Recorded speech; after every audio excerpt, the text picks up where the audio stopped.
আসসালামু আলাইকুম। Doctor M Farhad বলছি। আমি assistant professor, Cox's Bazar medical college.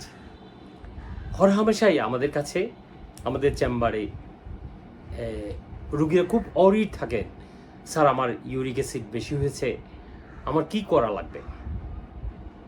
সাধারণত শুধুমাত্র ইউরিক অ্যাসিড বেশি হওয়াতে কোনো চিকিৎসার প্রয়োজন হয় না।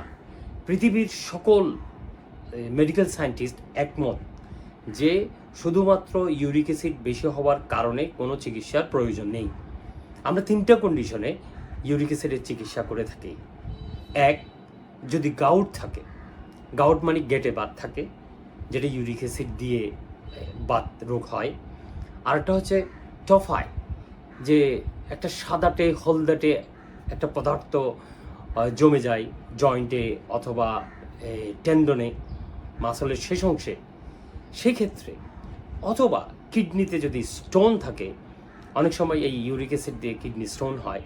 যদি কিডনিতে স্টোন থাকে, এই তিন ক্ষেত্রেই আমরা ইউরিক অ্যাসিডের চিকিৎসা করে থাকি। অন্য কোনো ক্ষেত্রে আমরা কোনো চিকিৎসা করি না এবং প্রয়োজনে নেই।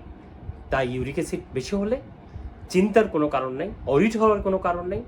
আপনারা নিশ্চিন্তে থাকুন, ভালো চিকিৎসকের শরণাপন্ন হন, চিকিৎসা নিন, সুস্থ থাকুন। ধন্যবাদ। আসসালামু আলাইকুম।